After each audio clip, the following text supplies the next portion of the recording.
Hey folks, this is BombDeezy, and today I'm bringing you another game in the symmetrical variation of the English opening. Now, it just happened to be that I played a game only 2 days after I made the first video on the symmetrical English, and it happened to be in the exact same variation as it was in the video. So we got to have this instructive kind of moment today where we got to take some of the improvements that I wanted to make in the first video and put them to practice in a real game here in this video. And ironically enough, the game that I played better, or at least in the beginning, this game, I lost, whereas the first game, which I played worse, I won. So, in the end, tactics really are the maiden that we have to come to please in this game sometimes. So let's get started on this game. White plays c4, black plays c5, making a symmetrical pawn structure. White and black are both contesting the center with their pawns while not investing one of their center pawns. White's controlling the key square of d5, while black's controlling the key square of d4. White's next move is g3, and one of the good things about the English is its flexibility, whereas g3, knight f3, or knight c3 would all be acceptable moves in this situation, whereas they will eventually come to be, and right now there are not enough threats being made to the white or black position to really merit any alarm from either player, at least in this stage of the game. Black follows in symmetry with g6. White plays bishop g2, and black plays bishop g7. White plays knight f3. It's preparing to castle kingside, and we're starting to see this more familiar position it's starting to look a little more familiar to our first video. Now black plays e6, intending that he does in fact want to play the variation that we studied in our first video on the symmetrical English, which I was like, oh great, I just did a whole bunch of work on this, so I was all excited to show my improvements, I guess, in this line, and then I ended up losing, so the joke's on me, right? I castle, and black plays knight e7, just as he would in this variation. I play knight c3, and this is starting to look much more familiar after black castles. Here he also could have played knight c6, and this is a very mainline position. Now in the first game, I played queen c2, and we decided that that was a waste of time, as it would either have to go to c1 or d2 in the long run, and moving it from d1 to c2, then to its home square on the dark diagonal would be a loss of one move, and we wanted to try to avoid that. So we looked in the database, and we saw a line approved by Vishy Anand, actually a game whose position we transpose into and follow for quite some time. And I used this game as a model game, if you remember what I said in the first video, and I'm actually going to annotate that game as well in an upcoming video. So I played d3, the same move that Anand did. And black played knight c6, transposing into the main position. Now, I followed the main logical plans that we discussed in the first video. Bishop to d2. Black played b6, just as in the first video and the Anand Topalov game. White plays a3, just as Anand. And black plays bishop b7, just like Topalov. White plays rook b1, still following the game. And now black deviates with rook b8. Now this, I would assume, is to protect the b7 bishop, but it could be a little slow as far as attacking or counterattacking is concerned, a better try would probably be d5. After c takes d, knight takes d, or also pawn takes d. This is probably a better try. At least according to ChessBase, this is about the critical try for black in this variation, and it scores very well for black. And they do it does have a better pawn presence with this c5 and d5 pawn guarding these important squares b4, c4, d4, e4. So for black's better presence in the center, as well as better piece activity with this great piece here on g7.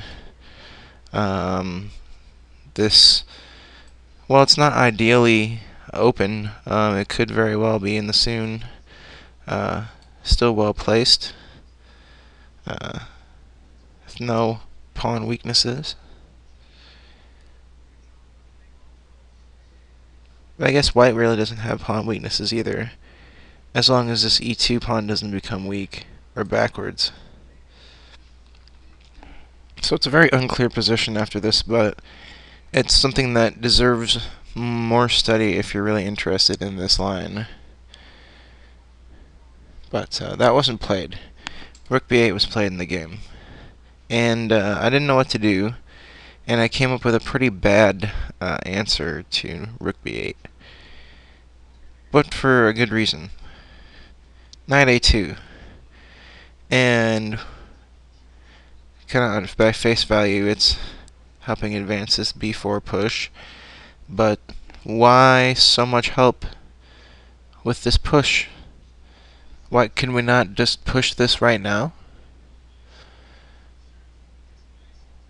b4. Knight takes d, or knight to d4. And this is a very double-edged position. Obviously, you wouldn't want to take right here.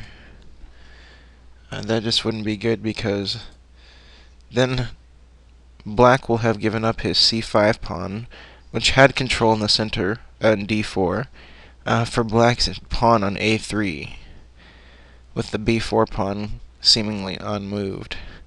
So it's like, that wasn't the best exchange that black could have made for his pawns.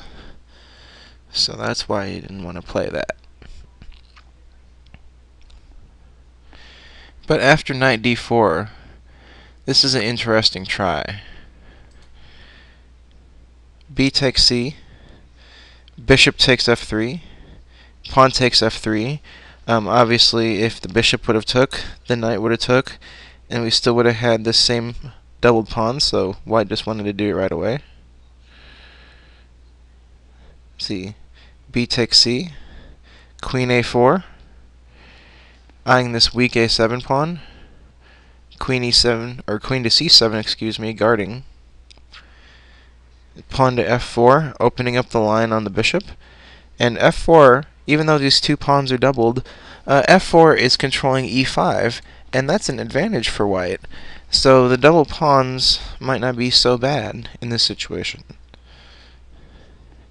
And then after knight e7 to c6, bishop to e3, and f5, this is a very complex position. The computers say that black is equal, and I'm not going to argue with them, but like this is very unclear to me. So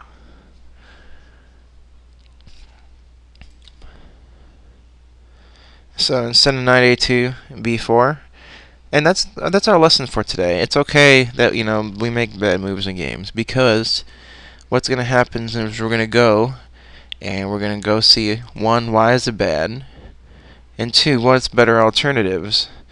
Because after we know why it's bad, I mean, you wouldn't do it again, at least knowingly. If you knew it was bad and you did it anyways, it's like, why? That's just not logical.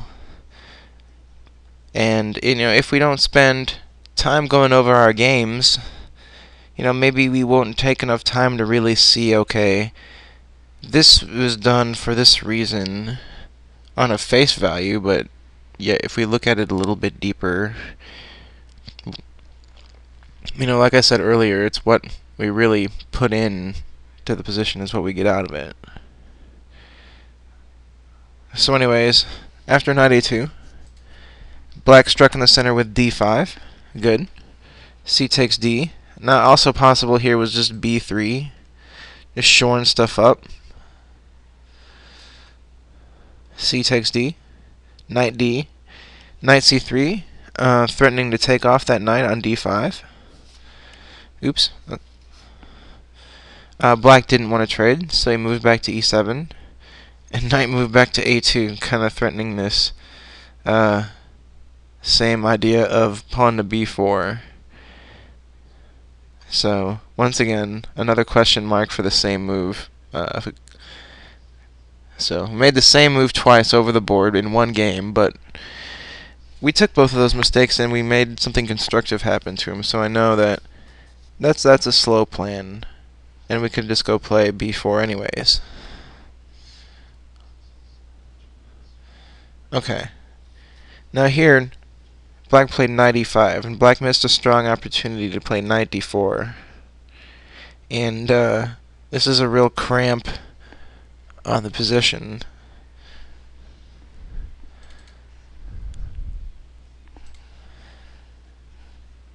Especially after knight d4, if a knight on f3 wants to capture, and then the bishop will be able to capture on d4, and we just have this amazingly strong bishop on this long diagonal, along with this other monster bishop, just waiting to be unleashed with the move of the knight. So it can't be advised to, after this knight d4, to take that knight. So, but black didn't play that. Black played knight e5, which is a okay move. It's certainly equal, but it missed a chance for some advantage, and it allowed some liquidation with knight takes e5, bishop takes g2, and probably the best thing to do in this situation is to just take the bishop on g2. But I decided to be a little bit bold in this instance, and I played knight takes g6. Now, I thought knight takes g6 was a good move because, okay, I'm attacking his rook and he's attacking my rook. So if he was to take my rook, okay, if he was to take my rook, and I was to take his rook, and then he took me and I took him, then it's equal, except I got a pawn for free. But I missed a really important combination. I'm going to go back. Okay, right here. And you guys saw the first move of it. F takes g6. King takes. Now, if you add up the material, I'm up a pawn. But black has a strong answer that wins the game right here. A tactical blunder on my part. Okay, do you see it? Pause the video. Okay. If you said queen to d5, you're the winner, because you just won my knight, because you put me in check, queen d5 check, and this knight is hanging here on a2. So, further punishment for this bad move, knight a2. Not once, but twice. The chess god said, okay, enough. You have to lose that knight for its poor placement, not once, but twice, and spending so many moves, moving it back from good squares to bad squares, and then back to a good square, and then to a bad square again. The chess gods just put an end to the knight's suffering and took it for nothing. And here I resigned. But we can take some good things out of this game, whereas if we go back to the beginning, we had some really nice, about 10 moves good of theory here, and we're getting in, this is our main position, then a3, rook b1, and then instead of this a2, we can play b4, and boom, we're already 11 moves deep in theory.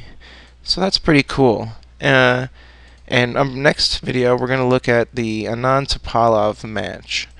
not the match for the World Championship, but a Week on Z,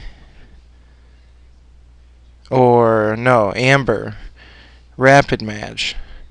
And we're going to take a look at that because it was in this variation. And we're going to see how the good guys do it. So for now, this is Bombed Easy signing off. Thanks, guys.